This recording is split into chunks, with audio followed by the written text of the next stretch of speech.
My uncle said at the family dinner, "Derek doesn't mind paying, he's lonely and rich." The bill was $240. I nodded, stood up to use the bathroom, and drove straight to the airport, get the lobster tower.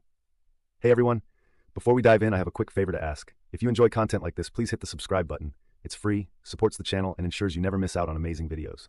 Alright, let's get started. Derek's paying. That was my cousin Rachel snapping her fingers at the waiter like she was royalty, and I was her butler. I smiled. Of course I smiled. That's what I do. Smile, pay, swallow it down. We were 12 around the table, my family if you can even call it that. Dad was already on his second glass of Bordeaux. Rachel's boyfriend was raving about the truffle risotto. My sister was live streaming the decor. Mom had brought her tiny dog in a designer bag, and me, I was the host, the bank, the fool. The waiter placed the bill in front of me quietly, leather folder, discreet gesture. I hadn't even asked, they all just knew, and that's when Uncle Steve leaned back in his chair and dropped it. Derek doesn't mind paying. He's lonely and rich. The whole table froze. Rachel stifled a laugh. My mom glanced at me like she wasn't sure whether to defend me or not. My dad raised an eyebrow but said nothing. Silence. Thick, sharp, humiliating. "Excuse me," I said even though I heard him loud and clear. He shrugged. "I mean, what else are you going to do with your money, kid? No wife, no kids. You might as well treat the people who actually built families." A low burn rose in my chest. I looked around. Not one person said a word. Not Rachel, who calls me every month when she overdrafts her account. Not Mom, who still introduces me as her son who works too much to settle down. Not Dad, who hasn't hugged me since I was 12. I looked at the bill. $240. Of course it was. I smiled. "That's fair," I said, pushing my chair back. "Where are you going?" Mom asked, confused. "Bathroom." I said, "Be right back." I wasn't. I walked past the maitre, past the valet, past the life I'd been tricked into thinking I needed to maintain. Got into my car. No music, no calls, just the voice in my head, repeating it like a drum. Lonely and rich. I drove past the exit to my condo, past the city skyline, and straight to the airport. No bag, no plan, just one truth ringing louder than anything they'd ever said. They weren't my family. They were my audience, and the show was over. And then I remembered something. Not a moment, but a pattern. A sickness I had let grow for years. And it started the day I made my first million. I didn't always pay for everything. There was a time not that long ago when I was invisible to my own family, not hated, not loved, just irrelevant. The kind of person you forget to include in group texts. The kind who finds out about family vacations after they happened from someone's Instagram story. That was me before the money. 3 years ago, I was just another face in the background. Quiet, focused, a little awkward at family events. No kids, no wife, just a startup and too much caffeine. I remember one Thanksgiving. I drove 2 hours to be there. Brought wine, pie, the whole deal. Nobody said hi when I walked in. Nobody saved me a seat. I ate standing up in the kitchen while everyone else laughed at the big table, pretending I wasn't there. Rachel made a joke about how I always looked tired like a ghost who codes. My uncle laughed, my dad chuckled, even Mom said, "Oh honey, she's just playing."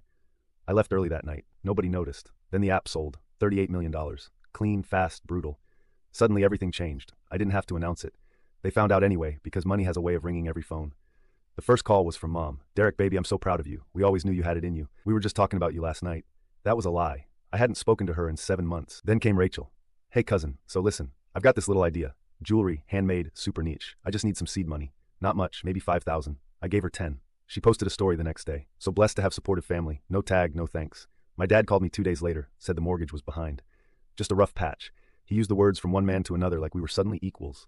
Now that I had more in my account than he ever had in his life, I wired him the money. That was the first month. After that, they stopped pretending. Rachel called weekly. "Quick thing. My car broke down. Rent is late. That guy ghosted me and I need to feel better. Girls trip. Uncle Steve wanted help with his tax situation. My mom cried over the phone because she couldn't afford to visit her sister in Florida. I heard her booking the ticket while she was still fake sobbing. And me, I played my part. Because deep down I thought if I kept giving, they'd start loving. The first time I picked up the tab at Lotto, they clapped. I'm not kidding. They clapped. Raised their glasses like I'd saved them from a burning building. To Derek, our very own tech genius.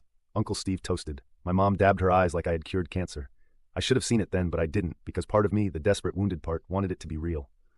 Wanted to believe that their warmth was finally directed at me, not at the money I now carried like a cursed crown. But it didn't stop at dinners. Oh no. Suddenly, I was hosting birthdays, anniversaries, surprise engagements, all funded by me. Rachel threw a tantrum when I didn't fly her to Napa for her birthday. "You're rich, Derek. What's a few $100 to you?" "A few hundred?" She burned through $12,000 in one weekend and didn't say thank you once. Last Christmas, I showed up with gifts for everyone. Designer bags, watches, a PlayStation for Rachel's boyfriend, the same guy who never even remembers my name. You know what I got in return? A world's best uncle mug and a pair of socks. I'm not even an uncle. That night, while they all drank and danced, I sat by the fire alone, wondering how I became this. A man who bought his way into family photos. A man who paid for love in installments. A man who smiled through it all, just to feel like he belonged. But last night, when Uncle Steve leaned back and said, "Derek doesn't mind paying. He's lonely and rich," and everyone laughed. That wasn't just a sentence. That was a verdict. And I finally saw it crystal clear. They never saw me, only what I gave. And the truth, they liked me better. Invisible. As long as the card cleared. I came back for a reason. Not because I missed them, not because I needed closure, but because they needed to see it. See the man they hollowed out, see the bank account they drained, standing on 2 feet and finally saying enough. They booked brunch at the chateau again. Of course they did. Old habits die rich. They thought I was still in Tokyo. They didn't know I'd been watching. Rachel posted a boomerang of champagne. Uncle Steve shared a smug family time photo.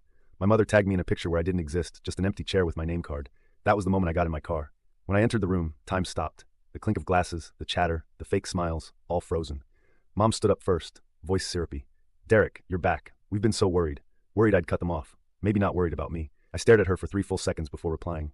"Did you miss me or just my visa?" Gasps. My dad cleared his throat. "Son, this isn't the time." "Actually," I said, stepping closer. "It's the perfect time because for once you're all seated and for once I have your full attention." I reached into my coat and placed a thick envelope on the table. Rachel grabbed it. "What is this?" "Some legal receipts," I said. "For years' worth. Every dinner, every flight, every hotel, gift, private driver, spot treatment, cash transfer, rent payment, and emergency. Meticulously organized, highlighted, tabbed." Uncle Steve snorted. "You've been tracking us?" "Not tracking," I said. "Documenting the robbery." I pointed straight at Rachel. "Napa weekend. You said it would be chill, affordable, low-key. Final cost $12,437. You ghosted me for 3 weeks after her jaw clenched." I said thank you. "No, you posted thank you. You never said it to me." I turned to my father. "You needed help with the mortgage. I paid then again and again. You said you were ashamed, but never enough to stop asking." He stood up. "You're embarrassing yourself." "No, Dad, I'm exposing you to Mom. You cried on the phone. Said you were too broke to visit at Linda. I wired the money while you sniffled. You posted pool photos from a 5-star hotel. Tagged the dog, not me." I turned to the whole table now, the volume rising in my chest. "You called me family when you wanted money. You ignored me when I needed support. You invited me only when you needed the bill covered." They were frozen for once. No fake smiles, no polite lies, just red faces and dropped jaws. Rachel tried to speak first. "So what? You're rich. You act like this was charity. You wanted to feel needed." "No, I wanted to feel loved. And when I realized I couldn't buy that from you, I paid anyway, hoping I was wrong." I took a breath, looked each of them in the eyes. I wasn't wrong. Uncle Steve slammed his glass down. "You're acting like a child." I laughed once, sharp, bitter. "No, I'm acting like a man who finally woke up. And now that I'm awake, I see you for what you are. Takers, users, a room full of well-dressed debts." I turned to the waiter in the corner. Poor guy looked like he wanted to disappear. "Split the bill evenly. 12 ways." He blinked. "Excuse me, you heard me. They can pay their share for once in their lives." My mother gasped. "You're making us pay here after all these years." I leaned in slightly, my voice lower now. "Call it interest." Rachel stood up, her voice rising. "You'll regret this. You'll be alone, Derek. When you stop paying, nobody stays. I know." Silence. Then I said the quiet part out loud, and that's how I know who's real. I didn't storm out. That would have been dramatic. I walked slowly, calmly, with dignity they would never understand. I left behind the table, the fake smiles, the debt, and for the first time in years, I left without paying. The first 3 days were quiet. No calls, no messages, not even a passive-aggressive hope you're okay post on social media. It was the kind of silence I hadn't felt in years, the kind that isn't emptiness, but relief like breathing air without poison in it. I slept better than I had in months. No vibrating phone at 2 a.m. No fake emergencies, no sudden Venmo request with a love you attached. I finally had time to think about who I'd been and who I might become now that I had no one to perform for. But on day 4, the silence cracked. It wasn't a call, it wasn't a knock, it was a legal envelope delivered by courier. My name printed in bold, expensive ink, the kind of envelope that smells like entitlement and bad intentions. Inside, a lawsuit filed by my own family. Claim, emotional and financial abandonment. Amount demanded, $2.3 million, filed jointly by my parents, Rachel, and Uncle Steve. I had to read it 3 times before I believed it was real. They claimed my sudden and irresponsible withdrawal of support had caused psychological damage, lifestyle disruption, and material harm. Material harm, as in they couldn't afford imported wine and Botox anymore. I laughed, not because it was funny, but because it was so delusional it almost felt genius. They weren't just greedy, they were strategic. If they couldn't guilt me back in, they dragged me.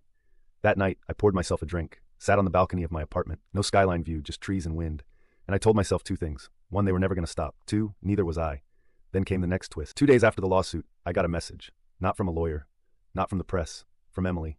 Yeah, that Emily.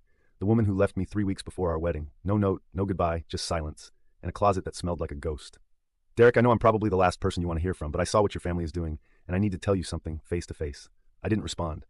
Not that night, not the next, but the 3rd day. I typed 1 word, when. We met at a coffee shop in Silver Lake. She wore a green coat, the same color she wore the last time I saw her, but now it looked different, stronger, like armor. She didn't smile, didn't cry. She just said, "It's my fault. All of it." I blinked. "What do you mean?" She sighed. "When I left, I didn't disappear out of cruelty. I left because your mother told me to." Silence. I went to see her. "I was scared about the pressure, about being with someone as driven as you." She said things made me doubt everything.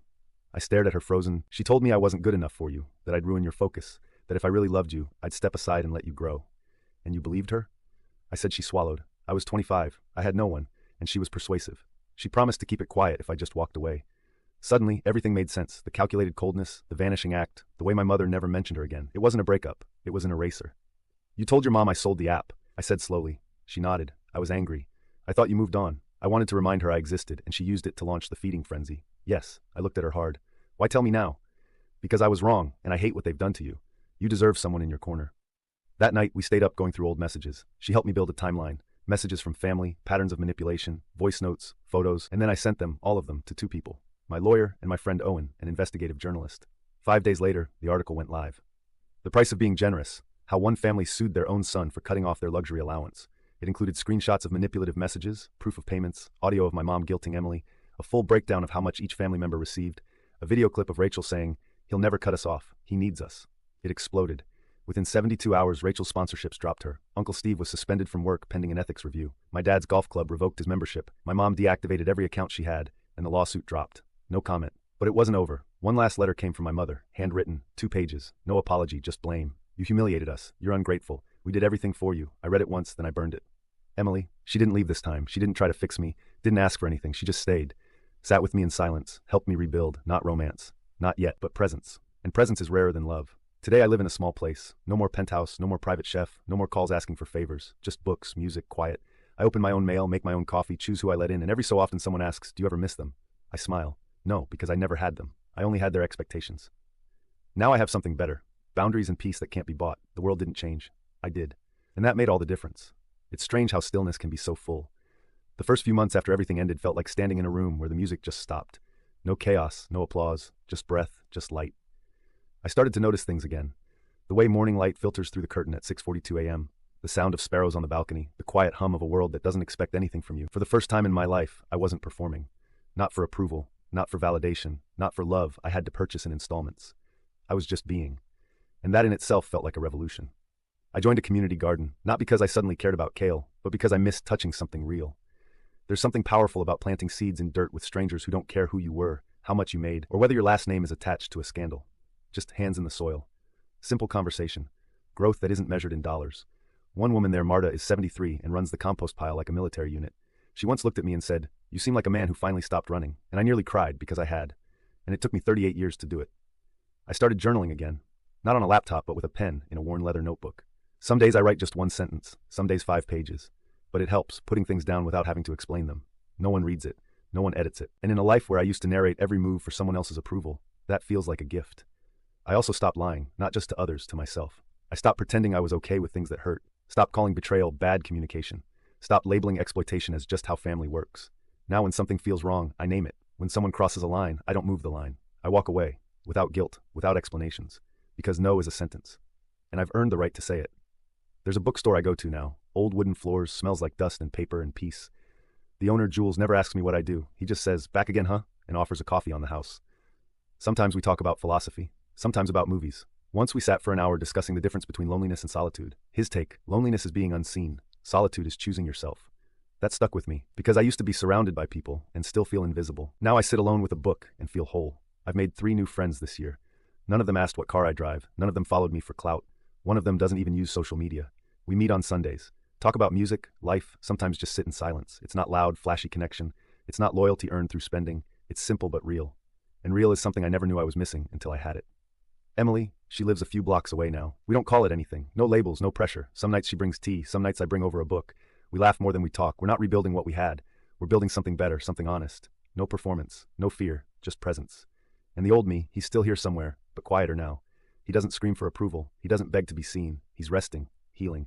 And every time I pass a mirror, I nod at him. Not to erase him, but to thank him. He survived what I didn't know I needed to escape. Sometimes I get messages from people I used to know. Not family, but orbiters. People who fed off my generosity and called it friendship. They say things like, "Miss you, man. Hope you're doing okay. Let's catch up sometime." I don't answer. Not out of spite, but because I don't need to fill every silence anymore. Last week, I saw a young guy at the community garden. He looked tired, overdressed for dirt, kept checking his phone like someone might yank his chain. I walked over, handed him a trowel, said, "Start with basil. It grows fast. You'll feel like you're doing something right." He blinked, nodded, didn't ask my name, didn't care. Good. The truth is, the world hasn't changed much. People still take. Families still manipulate. There's still noise, hunger, and the temptation to buy your way into love. But I've changed. I don't negotiate with guilt anymore. I don't audition for connection. I don't perform grief to make others comfortable. I just live. And some days that's still hard, but most days, it's free. So if you ask me now, do you regret walking out of that dinner? My answer is simple, no. I regret waiting so long.